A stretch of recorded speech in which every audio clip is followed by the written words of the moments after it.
dalam hadirat Tuhan, kita mau mendengarkan firman-Nya. Ya Tuhan, lagu-Mu ini ya Tuhan mengatakan ya Bapa, bila hati kami ya Tuhan terasa berat ya Bapa, maka kami harus datang kepada-Mu ya Tuhan. Engkau ya Tuhan sumber jawaban hidup kami ya Bapa. Engkau ya Tuhan memberikan kami ya Tuhan. Maka dari Tuhan, kami mau mengangkat pujian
ini kita akan menikmati perjamuan kudus.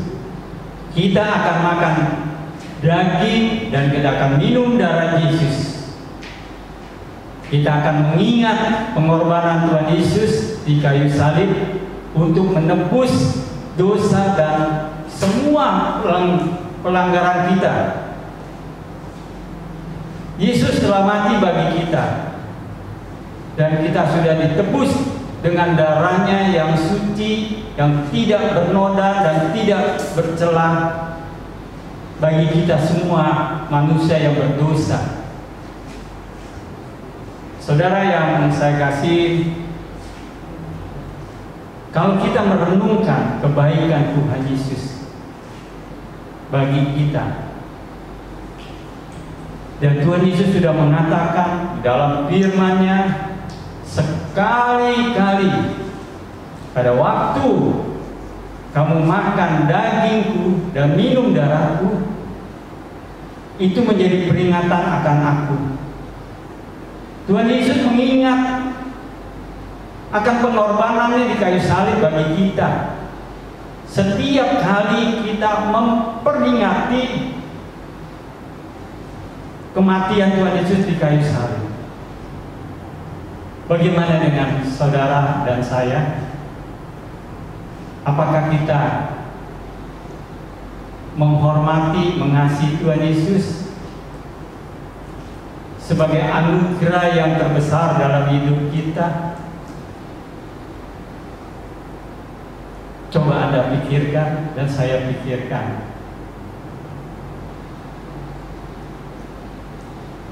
Dan mari kita buka kitab kita di Galatia 2 ayat yang ke-20.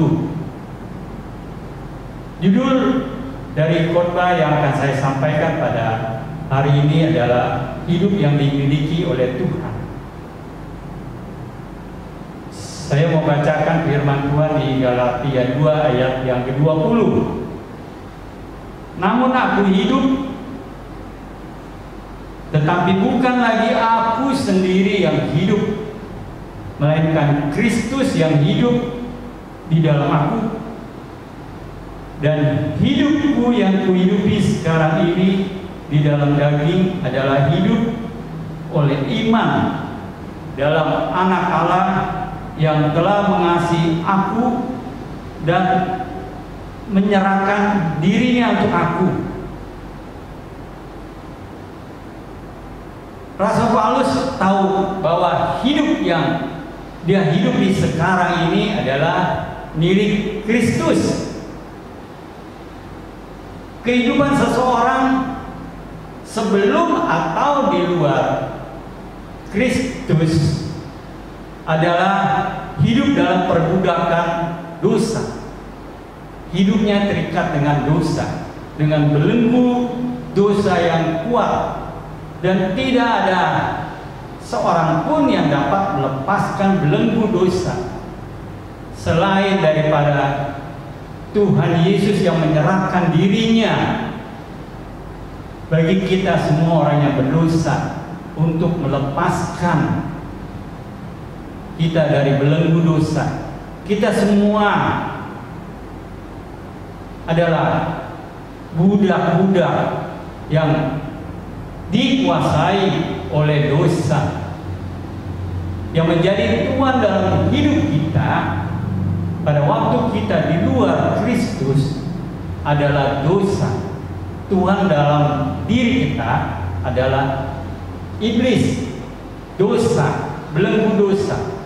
Dan satu-satunya cara untuk melepaskan budak, yaitu kita semua yang mendengarkan firman ini, adalah satu-satunya adalah Yesus. Karena Yesus adalah jalan kehidupan dan kebenaran. Tidak ada seorang pun yang datang kepada Bapa kecuali melalui Yesus Kristus. Yesus telah mati untuk menebus kita. Allah telah menyerahkan harta satu-satunya, yaitu Yesus, anaknya yang tunggal, untuk mati ke salib untuk menebus segala dosa kita. Yesus telah menukarkan hidupnya, ganti nyawa kita yang seharusnya kita disalib, tapi Yesus yang menggantikan. Saudara yang saya kasih dalam Tuhan, kalau kita mengingat akan cerita Paulus, dia mengatakan bahwa semuanya apa yang dia miliki, apa yang dia punyai adalah semuanya sampah karena pengenalan akan Yesus Kristus. Hidup Paulus sekarang adalah bagi Yesus. Hidup dan matinya hanya untuk Yesus. Saudara yang terkasih dalam Tuhan, biarlah kita boleh mencontoh kehidupan Rasul Paulus di dalam kehidupan kita sehari-hari. Berapa banyak daripada kita yang sudah mengikuti perjalanan kehidupan daripada Rasul Paulus. Rasul Paulus berkata bahwa semuanya yang dia miliki, semuanya sebelum ia menjadi milik kepunyaan Tuhan Yesus, semuanya dianggap sampah.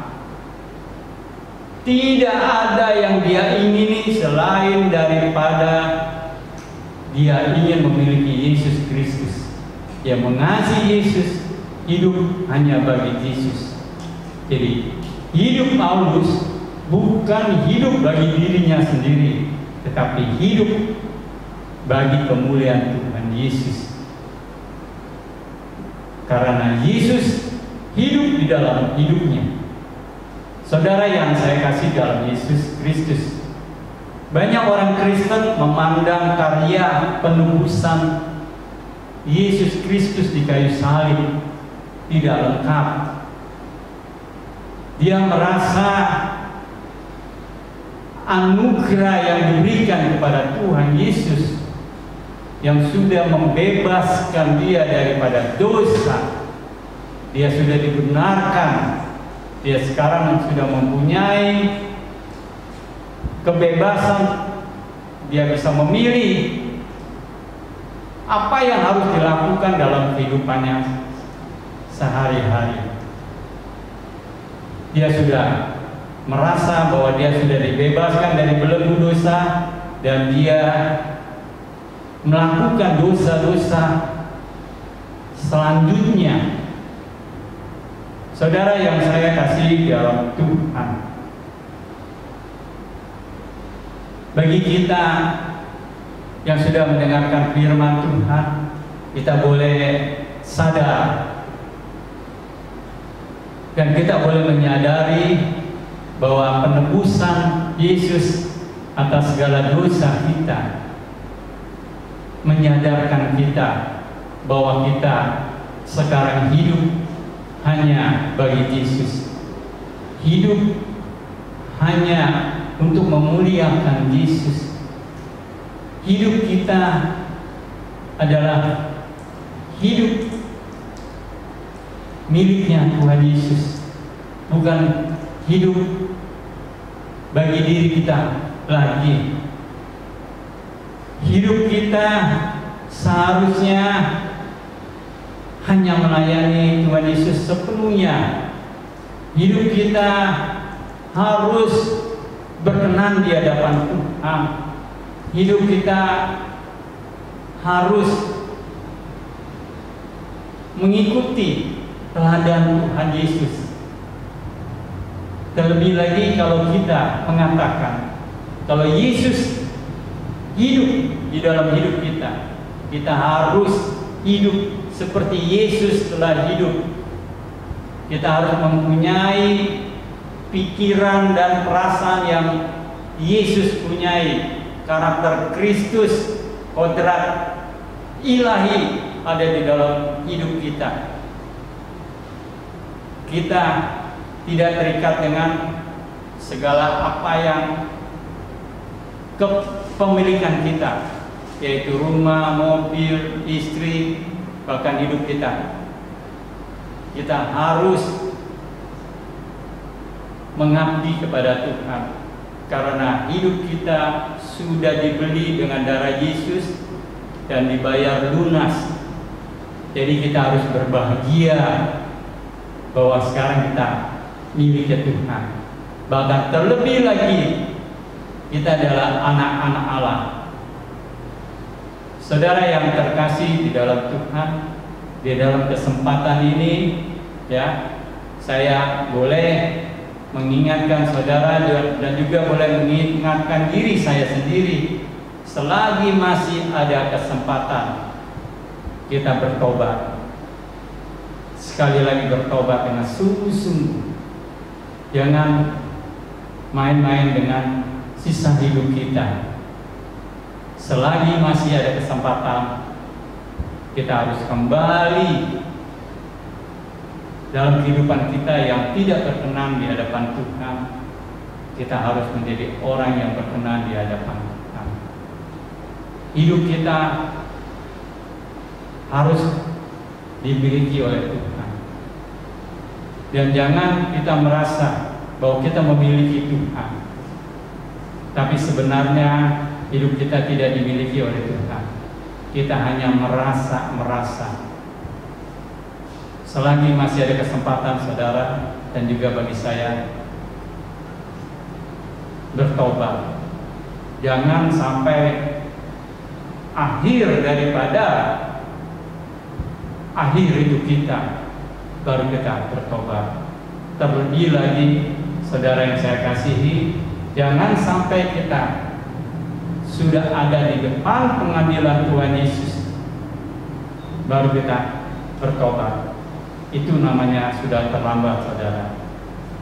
Jangan sampai Tuhan mengatakan, "Nyala, aku tidak mengenal kau." Oleh sebab itu, selama masih ada kesempatan, serahkanlah hidup kita kepada Tuhan. Biar hidup kita dipimpin oleh Roh Kudus, hidup kita dimiliki oleh Tuhan, dan percaya dengan sungguh-sungguh apapun yang terjadi dalam hidup kita, Tuhan selalu memberkati kita, melindungi kita, memelihara hidup kita. Biarlah pada hari ini setelah saya menyampaikan firman Tuhan, kita boleh merayakan perjamuan kudus atau menikmati perjamuan kudus. Mengapa saya bilang kita boleh merayakan perjamuan kudus? Karena ini perjamuan kudus ini harus kita rayakan saudara, karena kita bersuka cita kalau Yesus mati bagi kita, sudah menebus segala dosa-dosa kita, dan kita sudah dibebaskan, kita sudah jadi milik Kristus. Sekarang hidup kita hanya bagi Yesus, hidup hanya untuk kepentingan Tuhan Yesus, bukan hidup bagi diri kita lagi. Demikianlah firman Tuhan yang saya sampaikan pada hari ini, bahwa hidup kita hidup yang dimiliki Kristus. Dan biarlah firman yang Tuhan sudah taruh di mulut saya dan saya sudah sampaikan kepada saudara itu bisa kita renungkan, sehingga kita boleh melakukan firman itu dalam kehidupan kita, dan nama kita boleh dicatat dalam buku kehidupan Tuhan, dan kita memuliakan Tuhan di dalam kehidupan kita dari sekarang bahkan sampai selama-lamanya. Terima kasih. Haleluya. Amin. Saudara yang terkasih dalam Tuhan, sekarang kita mau perjamuan kudus. Kalau biasanya di gereja kita ada roti perjamuan kudus yang seperti saya angkat, dan juga ada anggur perjamuan kudus. Tapi karena kita ibadah online, bagi saudara bisa mempersiapkan, kalau seandainya di rumah tidak ada roti dan anggur perjamuan kudus, saudara bisa mempersiapkan untuk mengganti roti dengan roti yang ada di rumah, dengan sepotong kecil kita siapkan, ataupun dengan sepotong kecil biskuit, itu yang menggantikan roti perjamuan kudus. Dan juga anggur perjamuan kudus, saudara bisa mempersiapkan air putih sedikit, taruh dalam segelas kecil, ataupun air teh. Jadi saudara bisa mempersiapkan. Yang terlebih penting, kita persiapkan hati kita. Kita mengingat pengorbanan Tuhan Yesus di kayu salib. Dia rela mati untuk menebus dosa kita. Kita buka hati kita untuk perjamuan kudus. Sekarang saya akan membacakan firman Tuhan dalam perjamuan kudus. Sebab apa yang telah kuteruskan kepadamu telah aku terima dari Tuhan, yaitu bahwa Tuhan Yesus pada malam waktu ia diserahkan mengambil roti, dan setelah itu ia mengucap syukur atasnya. Ia memecah-pecahkannya dan berkata, inilah tubuhku yang diserahkan bagi kamu. Perbuatlah ini menjadi peringatan akan aku. Demikian juga ia mengambil cawan.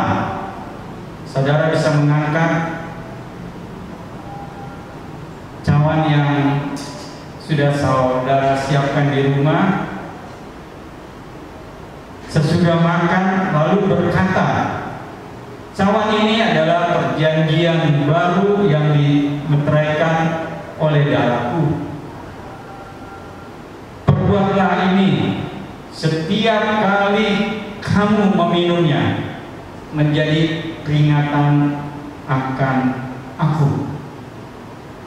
Sekarang saudara bisa mengangkat roti atau biskuit lebih tinggi daripada kepala kita. Dengan iman percaya kita akan makan roti ini yang merupakan daging Tuhan Yesus. Bukankah roti yang kita pecah-pecahkan adalah persekutuan dengan tubuh Yesus? Mari kita makan bersama.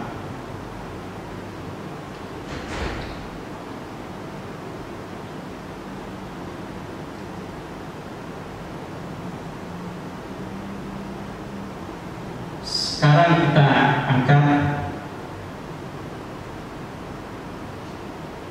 anggur perjamuan kudus yang sudah saudara siapkan. Bukankah cawan ucapan syukur yang atasnya kita ucapan syukur adalah persekutuan dengan darah Kristus? Mari kita minum dalam nama Yesus.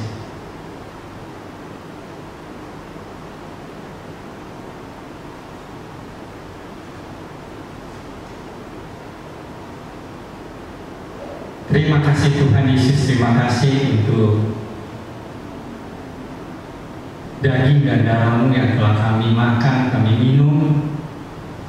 Biarlah itu mengingatkan akan kami atas pengorbanan Tuhan Yesus di kayu salib yang menebus segala dosa-dosa kami. Dan kami percaya bahwa kami sekarang hidup bukan kami lagi, tapi Kristus yang hidup di dalam kami.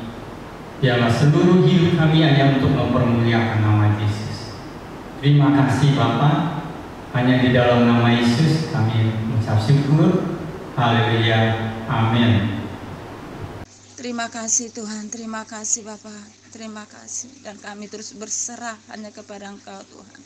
Karena kami tahu pengharapan kami hanya ada di dalam nama Tuhan Yesus, yaitu pengharapan, yaitu suatu usaha yang kuat yang tidak pernah digoncangkan oleh apapun Tuhan. Terima kasih Bapa, terima kasih buat malam hari ini Tuhan atas kebaikan-Mu Tuhan, buat setiap umat-Mu Tuhan yang sudah ikut Tuhan ibadah pencurahan Roh Kudus ini Bapa. Terima kasih Bapa, terima kasih semuanya Tuhan, Engkau yang sudah penuhi, semuanya Engkau yang sudah urapi Tuhan. Bahkan kami percaya Tuhan kehadiran-Mu Tuhan, lawatan-Mu yang memulihkan seluruh kehidupan umat-Mu Tuhan. Terima kasih Bapa yang baik, terima kasih Tuhan. Terpujilah nama-Mu Tuhan Yesus, hanya di dalam nama Tuhan Yesus kami berdoa mengucap syukur. Haleluya, amin. Saudara yang terkasih dalam Tuhan, mari kita angkat kedua tangan kita dan kita terima berkat dari Tuhan. Pulanglah dan terimalah berkat dari Tuhan. Kiranya kasih daripada Allah Bapa dan kasih dari Yesus Kristus dengan Allah Roh Kudus menyertai kau dari sekarang bahkan sampai selama-lamanya, sampai Tuhan Yesus menjemput kita di awan-awan permai. Kita yang sudah menerima berkat dengan iman percaya, kita katakan sama-sama, amin.